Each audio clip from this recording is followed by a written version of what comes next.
Assalamualaikum warahmatullahi wabarakatuh. Kami dari kelompok 4, mata kuliah Metodologi Penelitian Pendidikan, akan mempresentasikan materi mengenai data dan instrumen pengumpulan data. Nah, sebelum kami melakukan presentasi, saya akan memperkenalkan anggota dari kelompok 4. Yang pertama yaitu ada Asmi Rahmatika, lalu ada Friska Della, lalu ada Upit Nurjana, dan ada saya sendiri Nurul Hidayah. Baiklah, untuk yang pertama yaitu data. Jadi, apa sih sebenarnya data? Nah, istilah data itu mengacu pada informasi yang diperoleh peneliti tentang subjek penelitiannya. Nah, informasi demografi seperti usia, jenis kelamin, suku, agama, dan sebagainya itu merupakan salah satu jenis data. Nah, contoh lain misalnya seperti skor dari tes yang tersedia secara pernyataan penelitian dalam wawancara lisan ataupun jawaban tertulis terhadap kuesioner itu juga merupakan data ya. Dan pemilihan atau desain instrumen itu ada prosedur dan kondisi di mana instrumen akan dikelola. Nah, di sini ada beberapa pertanyaan yang muncul ketika akan mengumpulkan data ya. Yang pertama yaitu di manakah data dikumpulkan. Nah, pernyataan ini itu mengacu pada lokasi dari pengumpulan data di mana itu akan terjadi di ruang kelas kah, atau di halaman sekolah, atau di rumah pribadi dan di jalanan. Lalu yang kedua, kapankah data dikumpulkan? Nah, pertanyaan ini itu mengacu pada waktu koleksi, kapan akan berlangsung, di pagi hari atau sore hari, malam, atau di akhir pekan gitu ya. Nah, selanjutnya itu ada seberapa seringkah data yang akan dikumpulkan. Nah, pertanyaan ini itu mengacu pada frekuensi koleksi. Berapa kali data harus dikumpulkan? Hanya sekali, 2 kali, atau lebih dari 2 kali. Nah, yang terakhir yaitu siapa untuk mengumpulkan data. Pertanyaan ini itu mengacu pada administrasi dari instrumen. Siapa yang melakukan ini? Peneliti atau seorang yang dipilih dan dilatih oleh peneliti. Nah, sebelum peneliti itu mengumpulkan data yang mereka butuhkan, keputusan tentang lokasi, waktu, frekuensi, dan juga administrasi itu sangat dipengaruhi oleh jenis instrumen yang akan digunakan. Oke, selanjutnya yaitu ada validitas, keandalan, dan objektivitas. Jadi definisi instrumen yang valid itu adalah yang sering digunakan bahwa instrumen itu mengukur apa yang seharusnya diukur. Nah, definisi yang lebih akurat yaitu berkisar pada pertahanan kesimpulan yang dibuat peneliti dari data yang dikumpulkan melalui penggunaan instrumen. Lalu yang kedua ada pertimbangan atau ada keandalan ya. Keandalan. Nah, instrumen yang andal itu adalah instrumen yang memberikan hasil yang konsisten. Jika seorang peneliti menguji pencapaian matematik sekelompok individu pada 2 atau lebih waktu yang berbeda, misalnya ia harus mengharapkan untuk memperoleh hasil yang hampir sama tetap di setiap kali. Nah, kekonsistenan ini akan memberikan keyakinan peneliti bahwa hasil benar-benar mewakili pencapaian individu yang terlibat. Seperti halnya validitas tadi, sejumlah prosedur dapat digunakan untuk menentukan reliabilitas suatu instrumen. Lalu yang ketiga yaitu ada objektivitas. Jadi objektivitas itu mengacu pada tidak adanya penilaian subjektif. Nah, kapanpun memungkinkan peneliti harus mencoba menghilangkan subjektivitas dari penelitian yang mereka buat tentang pencapaian, kinerja, atau karakteristik subjek.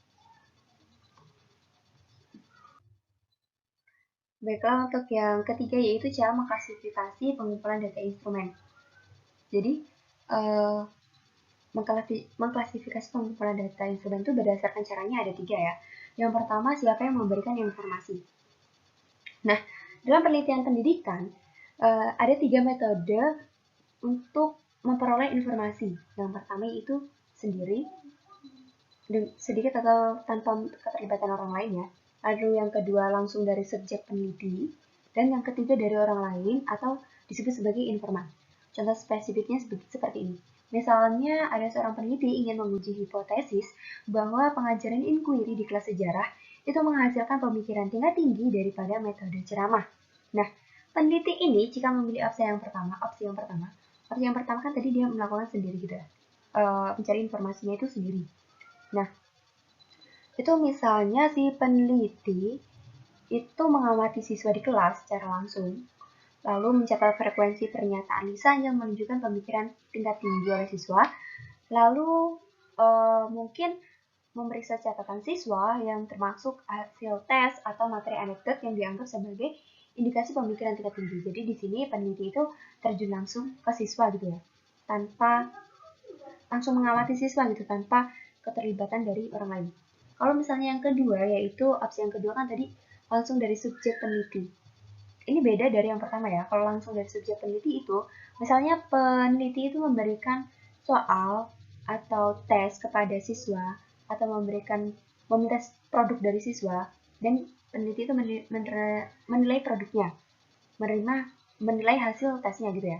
Jadi si peneliti ini menerima informasi itu langsung dari subjeknya gitu.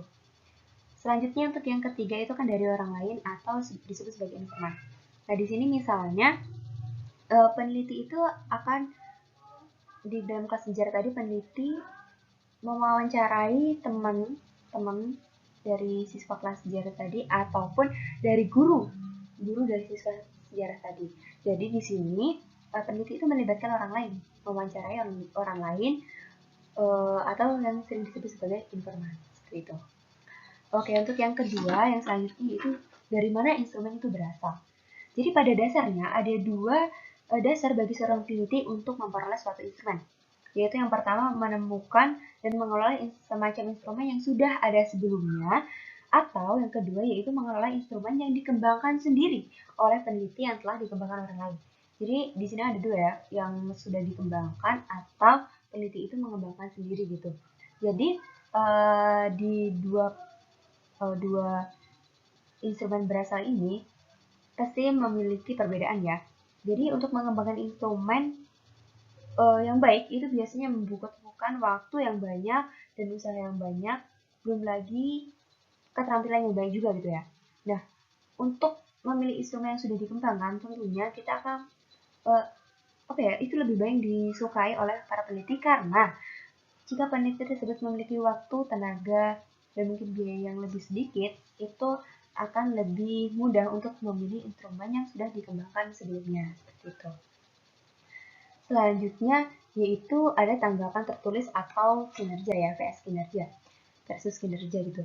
Jadi, cara lain untuk mengklasifikasi instrumen adalah dalam apakah instrumen tersebut memerlukan tanggapan tertulis atau nyata dari mata pelajaran atau evaluasi yang lebih umum terhadap kinerja mata pelajaran.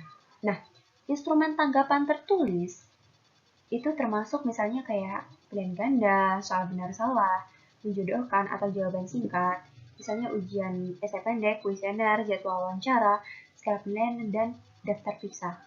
Ini kan tertulis tuh, kalau misalnya siswanya atau subjeknya itu mengerjakannya atau kita memperoleh datanya itu secara tertulis gitu kan dari siswanya.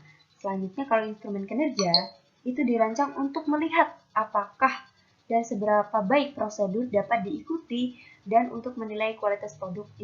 Nah, instrumen tanggapan tertulis itu umumnya kan lebih disukai ya daripada instrumen kinerja karena penggunaan yang terakhir ini, yang kinerja ini, itu seringkali cukup memakan waktu dan seringkali membutuhkan peralatan atau sumber daya lain yang tidak tersedia gitu.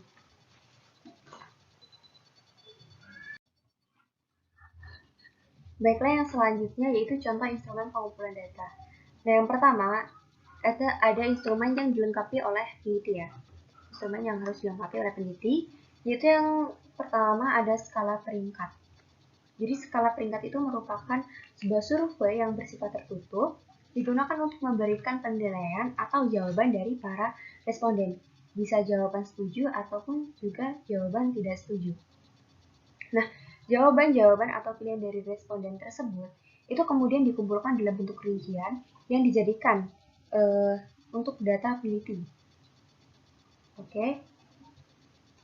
Jadi, peringkat adalah semacam penilaian yang terukur. Jadi ketika kita menilai orang, kita akan membuat penilaian,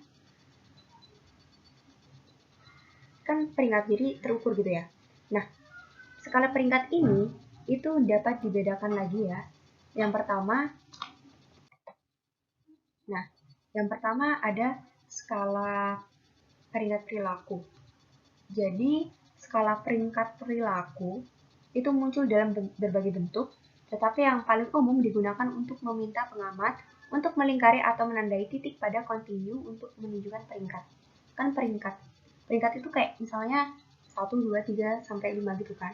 Nah, di sini ada skala peringkat numerik. Jadi numerik itu kan berdasarkan nomornya gitu loh. Berdasarkan nomornya di sini ada contoh yang di sebelah kiri. Itu kalau misalnya dia 5 itu kan sangat setuju gitu kan ya. Nah, semakin ke bawah itu semakin tidak setuju kayak gitu. Jadi untuk gambar yang di kiri ini menunjukkan skala yang dirancang untuk menilai guru ya, dimana masalah dengan skala peringkat ini bahwa pengamat yang berbeda itu mungkin akan memiliki gagasan yang berbeda tentang arti istilah yang diwakili oleh angka-angka tersebut. Sedangkan ada angka tuh, kalau siswanya beda pasti akan perbedaan tentang mengisi ini tuh sangat berbeda gitu kan. Ini yang merupakan kelemahan dari skala peringkat numerik. Oke, dengan kata lain, poin peringkat adalah skala yang tidak dijelaskan sepenuhnya. Nah, oleh karena itu, individu yang sama mungkin dinilai sangat berbeda pada dua pengamat yang berbeda. Gitu. Nah, selanjutnya di sini ada skala peringkat grafis ya. Jadi merupakan peringkat yang berupaya untuk memperbaiki ketidakjelasan skala peringkat numerik. Jadi sebenarnya kalau skala peringkat grafik kalau kita lihat itu kayak sama gitu kan ya. Cuman di sini bedanya kalau yang numerik itu pakai angka, sedangkan kalau grafik itu dia pakai garis-garis grafis gitu loh. Tuh. Dan di dalam skala peringkat grafis itu ditambahkan penjelasan rinci mengenai skala penilaian yang diberikan. Dalam contoh yang di sebelah kanan ini dapat memberikan penjelasan seperti pendefinisian selalu itu sebagai range antara 95 sampai 100% dari skala. Gitu.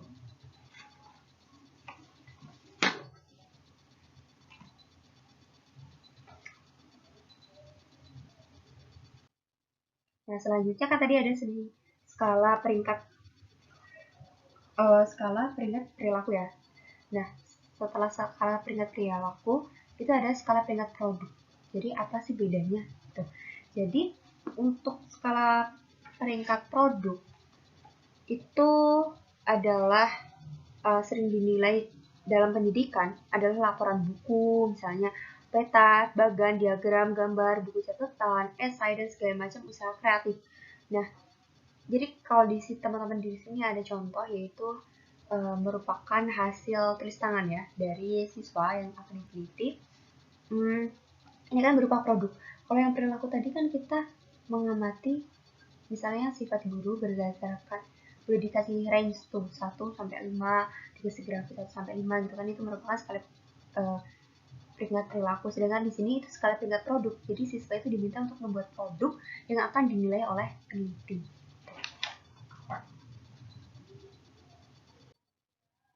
Oke, yang kalau yang tadi itu kan ada peringkat, skala peringkat. Yang kedua, wawancara. Nah, wawancara itu bisa dilakukan secara lisan, baik secara langsung maupun melalui telepon, dan jawaban atas pertanyaan itu akan dicatat oleh peneliti. Nah, keuntungan dari instrumen ini adalah wawancara itu dapat mengklarifikasi pertanyaan yang tidak jelas dan juga dapat meminta responden untuk memperluas jawaban yang sangat penting. Kalau misalnya kerugian ya dari wawancara ini itu seperti waktu yang dibutuhkan lebih lama daripada kuesioner untuk diselesaikan ya kan. Kalau misalnya mengisi kuesioner kan lebih cepat, kalau wawancara itu mungkin lebih lama. Nah, jadwal wawancara itu harusnya pewawancara itu harus apa ya? Peneliti harus menulis rundown untuk melakukan wawancara agar waktu yang dibutuhkan itu lebih efisien ya, lebih singkat gitu, dan tidak membuang-buang waktu. Nah, di sini merupakan contoh dari semi struktur untuk wawancara. Ya, ada dua. Untuk yang pertama itu misalnya what rates pupil academic learning as excellent, good, fair, or poor. Jadi di sini apakah Anda menilai pembelajaran akademis siswa sebagai sangat baik, baik, sedang, atau buruk? Nah, di sini pilihannya yang A, jika Anda berada di sisi tahun lalu, bagaimana Anda membandingkan pembelajaran akademik siswa dengan tahun-tahun sebelumnya? Lalu tolong beri contoh spesifik, gitu ya, seperti itu. Nah, terus kalau di sini ada contoh yang kedua nih, contoh yang di sebelah kanan itu yang pertama misalnya what people or service were the most benefit to you for transferring to states university US from your community college. Jadi misalnya orang atau layanan apa yang bermanfaat bagi Anda untuk pindah ke universitas negeri di US dan komunitas di CC ya.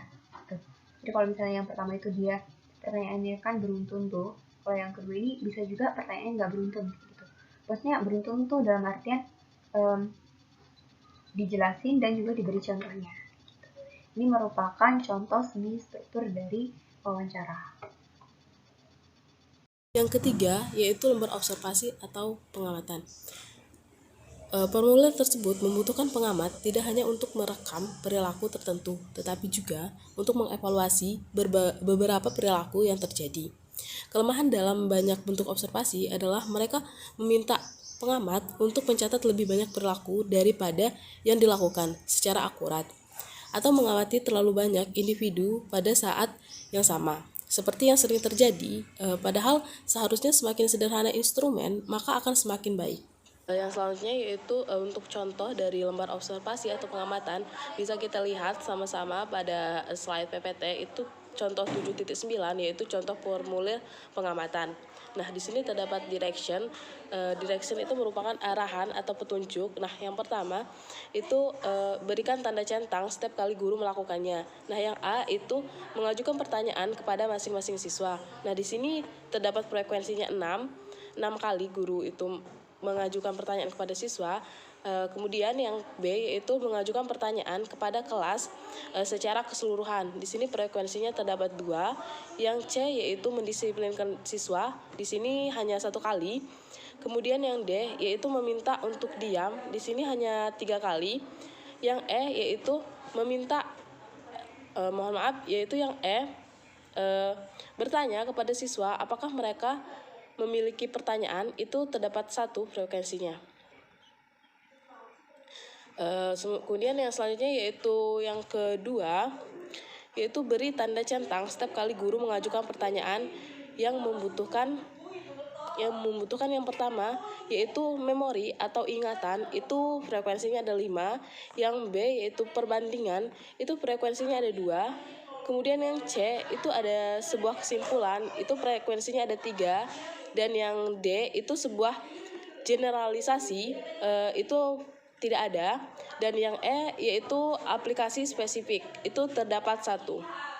Yang keempat yaitu lembar perhitungan.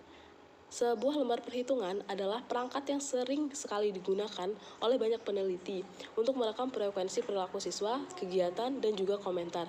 Berikut merupakan contoh lembar perhitungan kelas yang diamati. Sebuah perhitungan kemudian ditempatkan di kotak siswa tersebut setiap kali dia melakukan komentar verbal. Yang selanjutnya yaitu contoh dari diskusi analisis lembar perhitungan, yaitu di sini ada jenis dari keterangannya, yaitu yang pertama yaitu mengajukan pertanyaan mengenai informasi faktual terkait dengan pelajaran itu sebanyak 5 kali. Kemudian yang tidak terkait dengan pelajaran itu ada 1 kali. Yang kedua mengajukan pertanyaan mengenai klarifikasi. Yang terkait dengan pelajarannya itu ada 7, dan yang tidak terkait dengan pelajaran tidak ada. Kemudian yang ketiga mengajukan pertanyaan mengenai penjelasan. Maksudnya di sini mengajukan pertanyaan untuk meminta penjelasan, itu yang terkait dengan pelajarannya ada 8, dan yang tidak terkait dengan pelajarannya tidak ada. Kemudian yang keempat yaitu mengajukan pertanyaan yang mengundang spekulasi, itu yang sesuai dengan pelajaran ada 1, yang tidak sesuai dengan pelajaran tidak ada. Kemudian yang kelima mengajukan pertanyaan kepada siswa lain, itu terkait dengan pelajarannya itu ada 1, dan yang tidak terkait dengan pelajaran ada 2. Kemudian yang keenam, memberikan pendapat tentang sebuah isu. Itu yang sesuai dengan pelajaran ada 1, yang tidak sesuai dengan pelajaran itu ada 3. Kemudian yang ketujuh itu menanggapi atau merespon siswa lain yang sesuai dengan pelajaran tidak ada, dan yang tidak sesuai dengan pelajaran juga tidak ada. Kemudian yang kesembilan itu tidak merespon saat disapa guru, itu yang sesuai dengan pelajaran tidak ada, yang tidak sesuai dengan pelajaran itu ada 2. Kemudian yang ke-10 yaitu tidak merespon saat disapa siswa lain, itu sesuai dengan pelajaran ada 1, dan tidak sesuai dengan pelajaran tidak ada. Dan selain dari lembar perhitungan, terdapat juga diagram alir. Diagram alir ini untuk menunjukkan arah komentar siswa secara individu. Panah dapat ditarik dari kotak siswa yang membuat komentar ke kotak siswa yang menjadi sasaran komentar tersebut. Nah, bisa kita lihat pada gambar 7.11 terdapat bahwa gambar ini mengilustrasikan bahwa pada bagian Robert, Felix, dan juga Mercedes itu mendominasi diskusi dengan kontribusi dari Al, Gail, dan juga Jack, dan juga Sam. Untuk Joe dan juga Nancy itu tidak mengatakan apa-apa. Nah, perhatikan bahwa diskusi selanjutnya atau topik yang berbeda bagaimanapun mungkin mengungkapkannya dengan pola yang sangat berbeda. Yang selanjutnya yang kelima yaitu daftar periksa kerja atau bisa yang disebut dengan checklist. Daftar cek merupakan suatu daftar yang berisi subjek atau aspek-aspek yang perlu kita amati. Melalui daftar cek, peneliti dapat mencatat tiap-tiap kejadian penting. Ada berbagai macam aspek perbuatan yang biasanya dicantumkan dalam daftar cek. Observer tinggal memberi tanda cek atau tanda checklist pada setiap aspek-aspek yang sesuai dengan pengamatannya.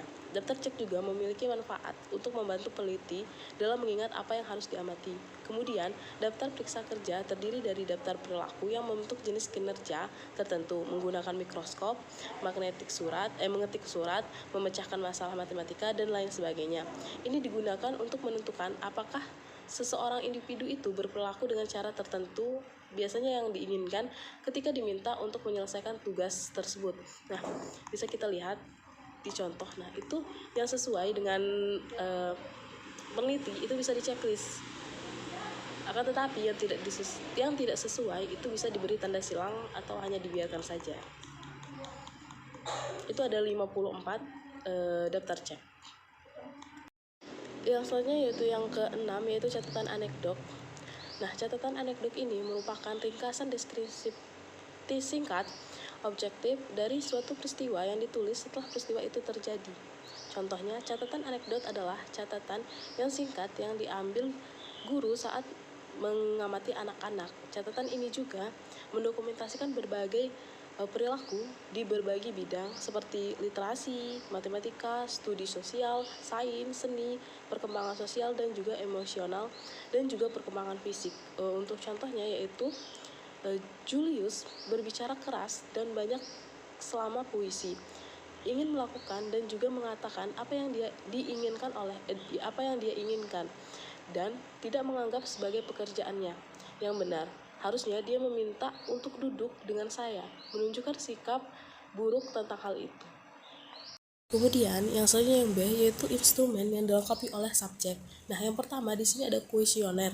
Nah, kuesioner ini adalah instrumen peneliti yang terdiri dari rangkaian pertanyaan yang bertujuan untuk mengumpulkan informasi dan juga responden. Kuesioner ini juga dapat dianggap sebagai wawancara tertulis. Di sini juga ada keuntungan dari kuesioner ini adalah bahwa kuesioner dapat dikirim atau diberikan kepada banyak orang pada waktu yang bersamaan. Tetapi di sini juga ada kerugiannya. Nah, kerugiannya itu adalah pertanyaannya yang tidak jelas atau tampak ambigu, tidak terdapat klarifikasi, dan juga responden tidak memiliki kesempatan untuk memperluas atau bereaksi secara verbal terhadap pertanyaan yang menarik ataupun penting. Item pilihan pada kuesioner ini juga mencakup pertanyaan pada pilihan ganda, benar, salah, atau menjodohkan, atau latihan imperatif. Yang kedua yaitu daftar periksa diri. Daftar periksa diri ini adalah beberapa karakteristik atau kegiatan yang disajikan kepada subjek peneliti. individu diminta untuk mempelajari daftar tersebut dan juga kemudian memberikan tanda checklist dengan karakteristik yang mereka miliki atau aktivitas yang telah mereka lakukan untuk jangka waktu tertentu. Daftar periksa diri ini sering digunakan ketika peneliti ingin siswa yang mendiagnosa atau menilai kinerja mereka sendiri. Berikut ada contoh tentang daftar periksa diri.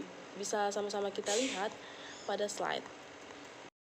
Di sini terdapat tabel, itu yang pertama ada tanggal, nama. Nah, kemudian di sini untuk petunjuknya yaitu beri tanda checklist atau tanda centang itu pada tempat yang telah disediakan, itu pada hari-harinya, mulai dari Senin, Selasa, Rabu, Kamis, Jumat. Nah, kemudian selama seminggu terakhir yang ketika kita berpartisipasi dalam kegiatan tersebut. Nah, untuk kegiatan yang pertama di sini ada saya berpartisipasi dalam diskusi di kelas. Nah, di sini pada hari Senin ya dia mengikuti, pada hari Selasa mengikuti, pada hari Rabu juga mengikuti. Kemudian yang kedua yaitu saya tidak menyela orang lain saat mereka berbicara. Nah, di sini setiap hari diikuti. Kemudian yang ketiga itu saya mendorong orang lain untuk memberikan pendapat mereka. Nah, itu terjadi pada hari Selasa saja. Kemudian yang keempat yaitu saya mendengarkan apa yang dikatakan orang lain. Nah, itu hampir setiap hari kecuali pada hari Kamis. Nah, kemudian yang kelima yaitu ada saya membantu orang lain ketika mereka meminta. Nah, itu dilakukan pada saat hari Kamis saja.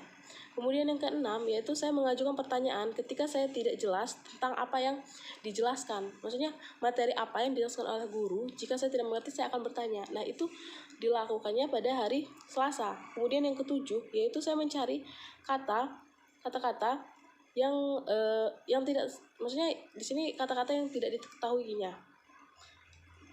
Kemudian yang kedelapan saya mempertimbangkan saran dari orang lain. Itu dilakukannya pada hari Senin, Selasa, dan juga Rabu. Kemudian yang kesembilan, saya mencoba membantu dalam sambutan saya. Kemudian itu dilakukan hanya di hari Senin dan Selasa. Kemudian yang terakhir yaitu saya memuji orang lain ketika saya pikir mereka melakukan pekerjaannya dengan baik. Itu pada hari Jumat. Kemudian di sini yang ketiga ada skala sikap dengan skala Likert. Nah, Likert skala ini merupakan skala peneliti yang dipakai untuk mengukur sikap dan juga pendapat. Skala ini digunakan untuk melengkapi kuesioner yang mengharuskan responden menunjukkan tingkat persetujuan mereka terhadap serangkai pertanyaan. Nah, di sini juga terdapat contohnya, yaitu bisa sama-sama kita lihat. Di sini terdapat instruksinya, yaitu tentukan pilihan setiap pernyataan yang menunjukkan pendapat Anda. Nah, untuk yang pertama ya di sini semua guru besar pendidikan harus diwajibkan untuk menghabiskan setidaknya 6 bulan mereka mengajar di tingkat dasar dan juga menengah setiap 5 tahun. Nah, di sini terdapat pilihannya yaitu dengan poin 5 sangat setuju, poin 4 setuju, poin 3 belum diputuskan, poin kedua tidak setuju, dan poin pertama itu sangat tidak setuju. Nah, kemudian di sini juga ada yang kedua yaitu sertifikat guru harus dihapuskan. Di sini terdapat yang pertama yaitu sangat setuju, yang kedua setuju, yang ketiga yaitu belum diputuskan, yang keempat tidak setuju, dan yang kelima sangat tidak setuju. Dan untuk jenis yang ketiga yaitu semua administrasi sekolah harus diwajibkan oleh undang-undang untuk mengajar setidaknya satu kelas di sekolah umum setiap tahunnya. Nah, di sini sangat setujunya ada sangat setuju itu poin kelima, setuju poin 4, belum diputuskan poin 3, dan tidak setuju itu poin 2, kemudian sangat tidak setuju itu poin 1. Di sini yang keempat yaitu persediaan kepribadian atau karakter. Inventarisasi itu kepribadian dirancang untuk mengukur ciri-ciri tertentu dari individual untuk menilai perasaan diri mereka. Nah, di sini untuk contohnya yaitu pada self esteem itu yang pertama, apakah Anda berpikir bahwa teman Anda lebih pintar daripada Anda? Nah, kemudian yang kedua, apakah Anda berpikir bahwa penampilan Anda menarik? Apakah Anda nyaman dengan penampilan Anda? Kemudian yang ketiga, apakah Anda tidak suka bertemu dengan orang baru? Nah, kemudian di sini kemudian ada untuk stres, yaitu eh, apakah Anda mempunyai masalah pada saat mau tidur? Kemudian yang kedua, apakah Anda merasakan Anda berada paling atas? Dan yang ketiga yaitu apakah Anda merasa bahwa Anda mempunyai waktu lebih banyak, apakah Anda mempunyai waktu yang lebih banyak untuk melakukan sesuatu? Kemudian di sini tes prestasi. Tes untuk mengukur pengetahuan atau keterampilan individu dalam bidang atau subjek tertentu. Tes ini banyak digunakan di sekolah untuk mengukur pembelajaran atau keefektifan pengajaran. Tes prestasi dapat diklasifikasikan dalam berbagai cara, yaitu tes prestasi umum biasanya berupa serangkaian tes yang digunakan untuk mengukur hal-hal seperti kosakata, kemampuan membaca, penggunaan bahasa, matematika, ataupun studi sosial. Salah satu tes prestasi umum yang paling umum digunakan adalah Graduate Record Examination, di mana siswa harus lulus sebelum mereka dapat diterima di sebagian besar program pascasarjana. Tes prestasi khusus adalah tes yang mengukur kemampuan individu dalam mata pelajaran tertentu seperti bahasa Inggris, biologi, ataupun sejarah. Nah, di sini ada contoh dari soal tes pencapaian. Untuk contohnya bisa kita lihat sama-sama pada PPT, yaitu yang pertama, soal pertama yaitu bilangan mana yang menunjukkan daerah yang memiliki penduduk. Nah, yang A pilihannya ada nomor 1, yang B nomor 3, yang C nomor 5, dan yang D nomor 7. Nah, kemudian untuk soal yang kedua yaitu bilangan mana yang menunjukkan sebuah daerah yang pernah dimiliki oleh Meksiko. Yang A pilihannya yang 3, yang B 5, yang C 6, dan yang D itu tidak terdapat di atas. 6 yaitu tes bakat. Tes bakat ini dimaksudkan untuk mengukur suatu potensi yang dicapai oleh seseorang dalam kenyataan.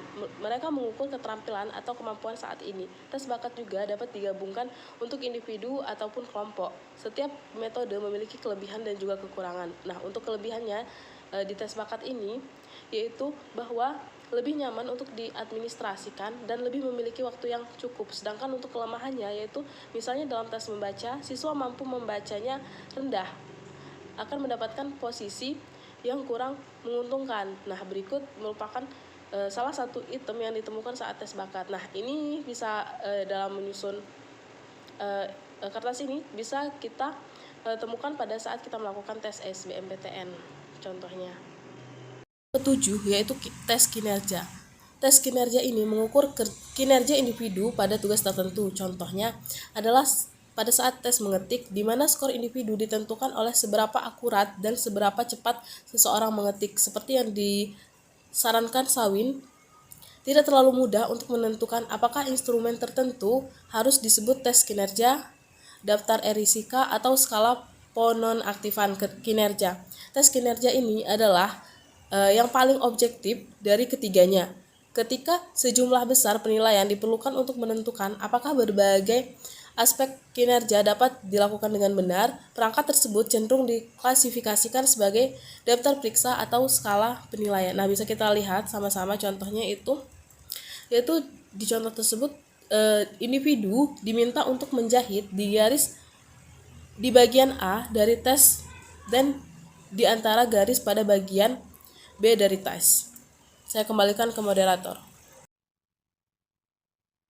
8 yaitu perangkat proyektif. Perangkat proyektif ini suatu penilaian yang stimulusnya yang tidak jelas, yang kemungkinan individu untuk memproyeksikan minat, referensi, kecemasan, prasangka, kebutuhan, dan sebagainya melalui tanggapan mereka.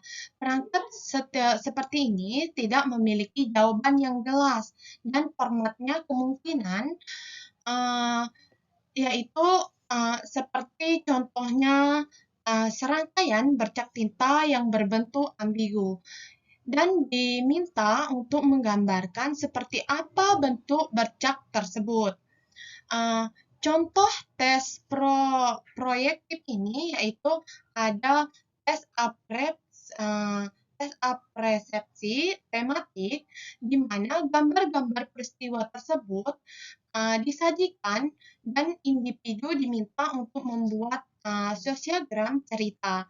Salah satu pendekatan proyektif terdapat gambar terdapat di ruang kelas, yaitu salah satu contoh disesuaikan dengan situasi kelas. Suatu penilaian ini terdiri dari serangkaian yang menggambarkan situasi kelas tersebut, di mana seorang anak mengatakan sesuatu, seorang anak itu mengikuti tes yang harus memasukkan tanggapan guru, sehingga kemungkinan menunjukkan sesuatu dari kecenderungan mereka sendiri pada situasi tersebut.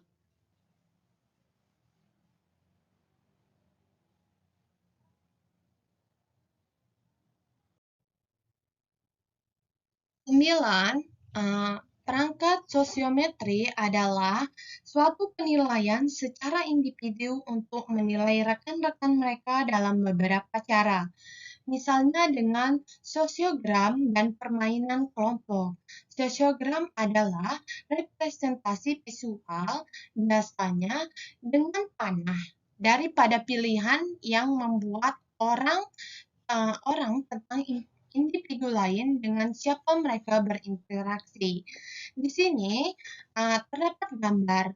Mohon maaf, pada gambar di PPT ini ada kesalahan, yaitu sebenarnya gambar yang menunjukkan pada pengumpulan tentang data instruktur hubungan antara individu dalam suatu kelompok.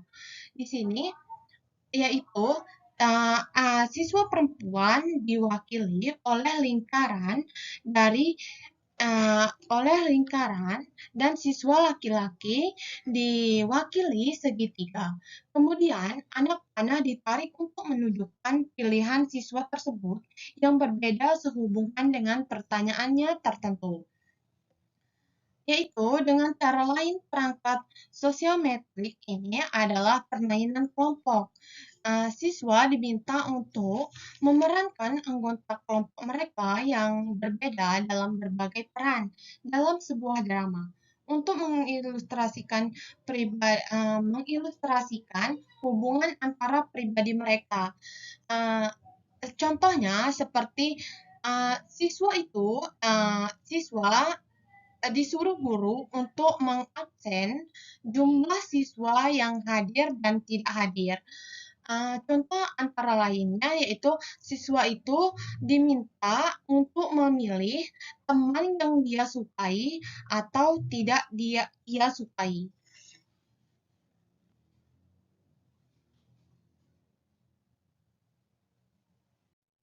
10 ada format item. Format item ini adalah suatu penilaian untuk mengukur hasil belajar yang menggunakan instrumen tes. Terdapat jenis item atau pertanyaan, yaitu di sini terdapat item pilihan dan item persediaan. Item pilihan ini yaitu menyajikan serangkaian kemungkinan tanggapan dari mana responden harus memilih jawaban yang paling tepat. Sedangkan item persediaan adalah meminta responden untuk merumuskan dan kemudian memberikan jawaban mereka sendiri. Yaitu ada item pilihan. Yang pertama yaitu ada item benar salah. Item benar salah ini yaitu digunakan untuk menyajikan pertanyaan benar atau salah dan responden harus menandai mana yang benar atau yang salah. Contoh item benar salah yaitu menjadi sangat gugup ketika harus berbicara di depan umum. Yang kedua, ada item pilihan ganda. Item pilihan ganda ini terdiri dari pertanyaan dan beberapa kemungkinan jawaban tersebut. Contohnya, manakah dari berikut yang mengungkapkan pertanyaan seperti manakah dari berikut yang mengungkapkan pendapat Anda tentang aborsi? Nah, di sini siswa diminta memilih jawaban yang mana yang tepat untuk jawaban dari soal tadi. Yang ketiga ada item yang cocok. Item yang cocok ini adalah variasi dalam format pilihan ganda. Pilihan ganda yang terdiri dari kedua kelompok yang disusun dalam kolom-kolom yang ada yang di sebelah kiri yang berisi pertanyaan dan di sebelah kanan berisi kemungkinan tanggapan pertanyaan tersebut. Yang keempat yaitu ada latihan interprensif, yaitu adalah salah satu kesulitan dalam menggunakan item benar salah tadi, dan pilihan ganda dan mencocokkan untuk mengukur pencapaian tadi. Dijelaskan bahwa item ini tidak mengukur hasil belajar yang kompleks. Dengan cara untuk mendapatkan hasil belajar yang kompleks itu adalah menggunakan latihan interprensif. Latihan interprensif terdiri dari pemilihan bahan atau paragraf, peta, diagram, atau bagan. Contohnya seperti kita ada soal, sebelum di soal yaitu ada paragraf petunjuk untuk membaca sebelum menjawab pertanyaan tadi. Di sini ada item persediaan. Item persediaan ini yang pertama ada item jawaban singkat, bahwa item jawaban singkat mengharuskan responden untuk memberikan kata atau frasa, angka dan simbol dan sebagainya yang diberikan untuk melengkapi pertanyaan atau jawaban pertanyaan tersebut tadi. Pertanyaan esai yaitu yang kedua, pertanyaan esai adalah pertanyaan yang diminta untuk ditulis panjang lebar oleh responden. Maka pertanyaan esai berguna untuk menilai kemampuan individu mengumpulkan dan mengintegrasikan atau menganalisis sebuah informasi yaitu sangat berguna untuk mengukur apa yang disebut dengan belajar tingkat tinggi seperti analisis, sintesis, atau evaluasi.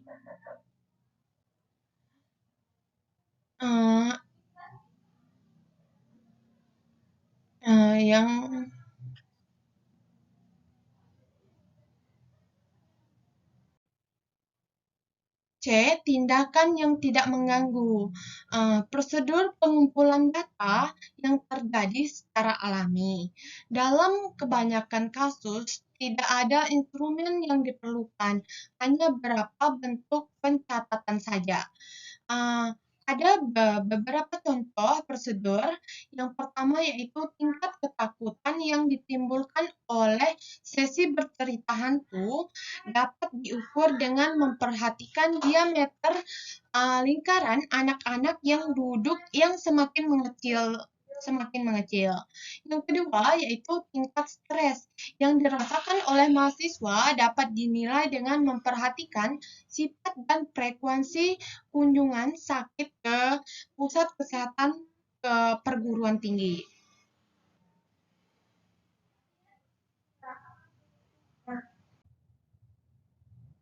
Instrumen referensi normatif dan instrumen referensi kriteria. Yang pertama yaitu ada instrumen referensi normatif, yaitu suatu penilaian secara rata-rata terhadap siswa dalam kelompok tersebut. Di sini, skor individu memperoleh makna dengan membandingkan skor kelompok tertentu. Dengan membandingkan skor anak laki-laki pada tes tata bahasa dengan skor anak perempuan pada tes itu, misalnya ini cukup menyesatkan kepada anak perempuan biasanya mendapatkan skor lebih tinggi dalam tata bahasa tersebut. Kelompok yang dijadikan pembanding itu disebut kelompok normatif. Dan dalam instrumen memberikan informasi tersebut sebagai instrumen acuan normatif, yaitu menilai kemampuan setiap siswa terhadap siswa lainnya. Yang kedua yaitu ada instrumen referensi kriteria, yaitu adalah penilaian suatu pembelajaran atau suatu acuan tujuan yang harus dicapai pada kinerja pada instrumen tersebut. Yaitu menggunakan instrumen yang mengacu pada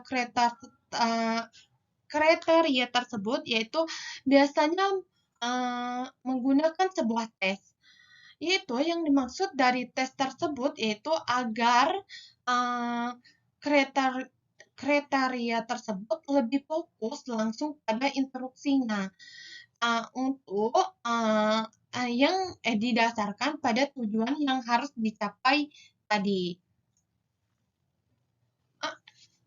Namun, pada acuan kriteria ini, itu tujuannya harus dicapai agar memenuhi penilaian pada kemampuan siswa terhadap siswa lain tadi atau kelompoknya.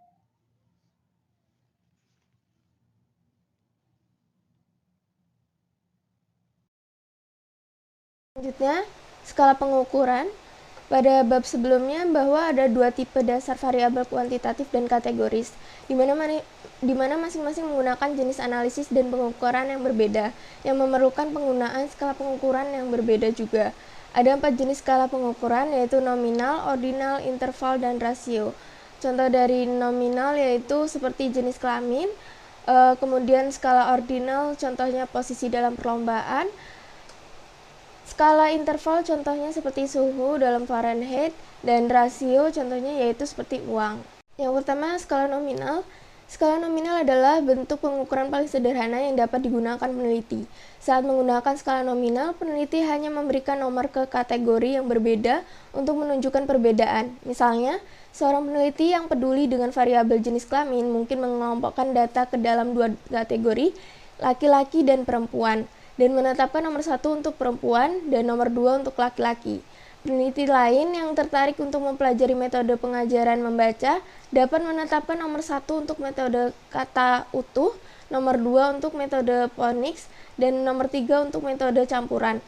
Dalam kebanyakan kasus, keuntungan untuk menetapkan nomor ke kategori adalah untuk memfasilitasi analisis komputer.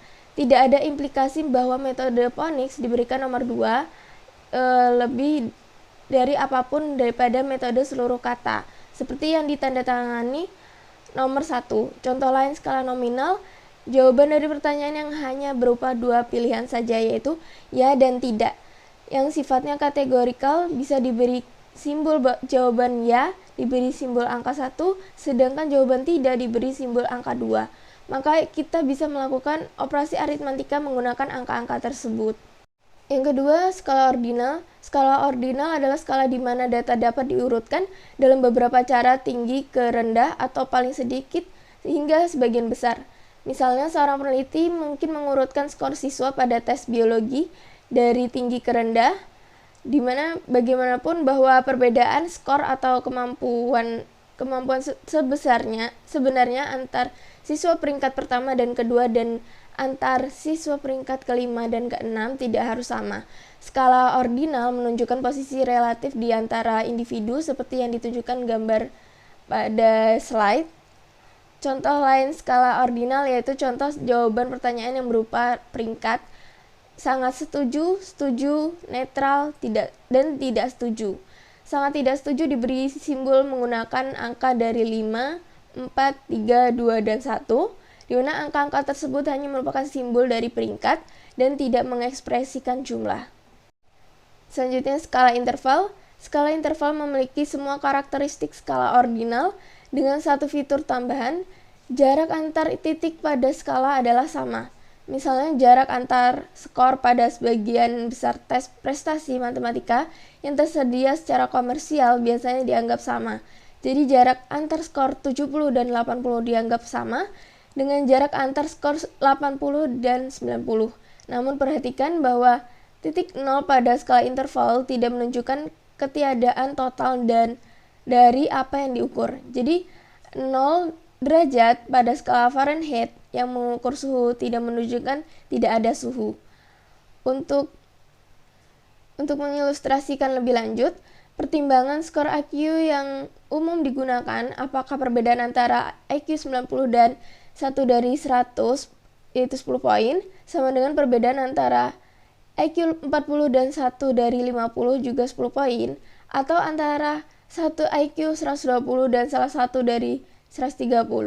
Jika kita percaya bahwa skor merupakan skala interval, kita harus mengasumsikan bahwa 10 poin memiliki arti yang sama pada titik yang berbeda pada skala. Apakah kita tahu apakah ini benar? Dalam praktik sebenarnya, sebagian besar peneliti lebih suka bertindak seolah-olah mereka memiliki skala interval karena memungkinkan penggunaan prosedur analisis data yang lebih sensitif dan karena selama bertahun-tahun hasil yang melakukannya masuk akal. Namun demikian, bertindak seolah-olah kita memiliki skala interval memerlukan asumsi yang setidaknya sampai saat ini tidak dapat dibuktikan. Contoh lain skala interval, jawaban pertanyaan yang berkaitan dengan frekuensi dalam pertanyaan, misalkan dalam 1 bulan berapa kali melakukan latihan ujian kimia, jawabannya 5 kali, 3 kali, dan 1 kali. Angka 5, 3, dan 1 adalah angka sebenarnya dengan interval 2. Yang keempat, skala rasio. Skala interval yang memiliki titik 0 aktual atau benar disebut skala rasio. Misalnya, skala dirancang untuk mengukur tinggi akan menjadi skala rasio ketika titik 0 pada skala mewakili tidak adanya tinggi, yaitu tidak tinggi. Demikian pula 0 pada skala berat kamar mandi mewakili 0 atau tidak sama sekali, berat dan seperti berat badan. Skala rasio hampir tidak pernah ditemuin dalam penelitian pendidikan karena jarang peneliti terlibat dalam pengukuran yang melibatkan titik 0 yang sebenarnya. Bahkan pada kesempatan langka, ketika seorang siswa menerima 0 pada tes semacam itu, ini tidak berarti bahwa apapun yang sedang diukur sama sekali tidak ada pada siswa. Beberapa variabel lain yang memiliki skala rasio adalah pendapatan, waktu mengerjakan tugas, dan usia. Contoh, misalkan nilai ujian kimia siswa A adalah 50, sedangkan nilai ujian kimia siswa B adalah 100. Skala rasionya dapat dinyatakan bahwa nilai siswa B adalah 2 kali nilai siswa A. Yang kelima, skala pengukuran dipertimbangkan kembali, harus memiliki pemahaman dasar tentang perbedaan antara keempat jenis skala ini. Yang pertama, mereka menyatakan jumlah informasi yang berbeda. Skala rasio memberikan lebih banyak informasi daripada skala interval. Interval lebih dari ordinal dan ordinal lebih dari nominal. Oleh karena itu, jika memungkinkan, peneliti harus menggunakan jenis pengukuran yang akan memberi mereka jumlah informasi maksimum yang diperlukan untuk menjawab pertanyaan penelitian mereka. Yang kedua, beberapa jenis prosedur statistik tidak sesuai untuk skala yang berbeda. Cara data dalam studi penelitian diatur menentukan penggunaan jenis analisis statistik tertentu, tetapi tidak yang lain. Dari tabel karakteristik 4 jenis skala pengukuran ini, skala pengukuran nominal karakteristiknya hanya mengelompokkan dan membeli data, laporan, frekuensi, atau presentasi.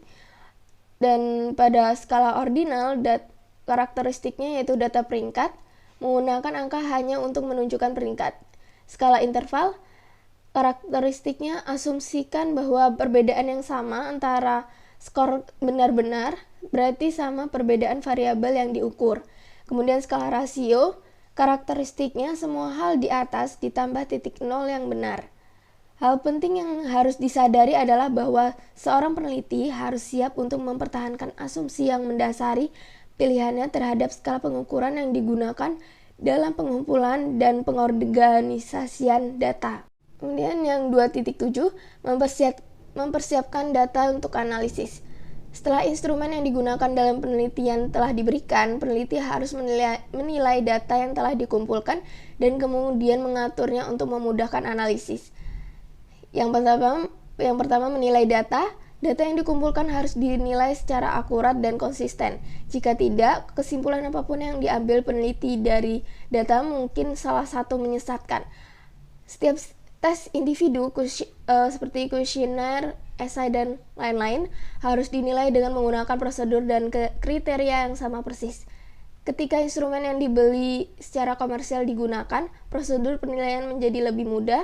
Biasanya mengembang instrumen akan memberikan manual penilaian yang mencantumkan langkah-langkah yang harus diikuti dalam menilai instrumen, bersama dengan kunci penilaian. Sebaiknya periksa kembali skor seseorang untuk memastikan bahwa tidak ada kesalahan yang dibuat. Penskoran tes yang dikembangkan sendiri dapat menghasilkan kesulitan, dan karenanya peneliti harus berhati-hati untuk memastikan bahwa penskoran akurat dan konsisten. Ujian esai khususnya seringkali sangat sulit untuk dinilai secara konsisten. Untuk alasan ini biasanya disarankan untuk meminta orang kedua untuk juga dalam menilai hasilnya. Peneliti ini harus dengan hati-hati mempersiapkan rencana penilaian mereka secara tertulis sebelumnya dan kemudian mencoba instrumen mereka dengan mengelola dan menilainya dengan sekelompok individu yang mirip dengan populasi yang ingin mereka sampel dalam penelitian mereka. Masalah dengan administrasi dan penilaian dengan demikian dapat diidentifikasi lebih awal dan diperbaiki sebelum terlambat. Yang B, tabulating dan kode data. Ketika data telah diberi skor, peneliti harus menghitung atau mentabulasinya dalam beberapa cara. Biasanya ini dilakukan dengan mentransfer data ke semacam data ringkasan lembar atau kartu. Yang penting adalah mencatat data seseorang secara akurat dan sistematis. Jika data kategori sedang direkam, jumlah individu yang mencetak gol di setiap kategori akan dihitung. Jika data kuantitatif sedang direkam, data biasanya dicantumkan dalam satu kolom atau lebih, tergantung pada jumlah kelompok yang terlibat dalam penelitian.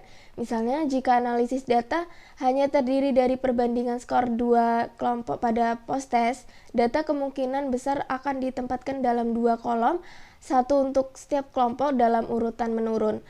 Pada tabel ini, disajikan beberapa hasil hipotesis dari sebuah penelitian yang melibatkan perbandingan dua metode konseling dengan instrumen yang mengukur hubungan baik.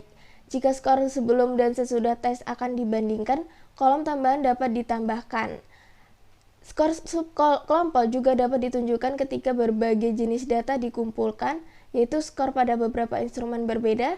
Selain informasi biografis, jenis kelamin, usia, etnis, dan lain-lain, mereka biasanya dicatat di komputer atau di kartu data, di mana untuk setiap individu dari siapa data yang dikumpulkan dijadikan dalam satu kartu. Hal ini memudahkan perbandingan dan pengelompokan pengelompokan ulang data untuk tujuan analisis. Selain itu, data diberi kode. Langkah pertama dalam pengkodean data seringkali untuk menetapkan nomor ID untuk setiap individu dari siapa data telah dikumpulkan. Jika 100 individu dalam sebuah penelitian, misalnya peneliti akan menomori mereka dari 001 hingga 100. Langkah selanjutnya adalah memutuskan bagaimana data kategorikal apapun yang dianalisis akan dikodekan. Misalkan seorang peneliti ingin menganalisis informasi demografis tertentu yang diperoleh dari 100 subjek yang menjawabnya kuesioner. Dan misalnya dalam pengkodean junior sebagai 11 dan senior sebagai 12. Atau jika responden diminta untuk menunjukkan mana dari 4 pilihan yang mereka sukai seperti dalam pertanyaan pilihan ganda tertentu. Peneliti mungkin mengkodean setiap pilihan, misalnya sebuah A, B, C, D masing-masing sebagai 1, 2, 3, atau 4. Hal penting untuk diingat adalah bahwa pengkodean harus dikonsisten, yaitu setelah keputusan dibuat tentang cara membuat kode seseorang, semua orang lain harus dikodekan dengan cara yang sama. Dan aturan pengkodean ini harus dikomunikasikan kepada semua orang yang terlibat dalam pengkodean data.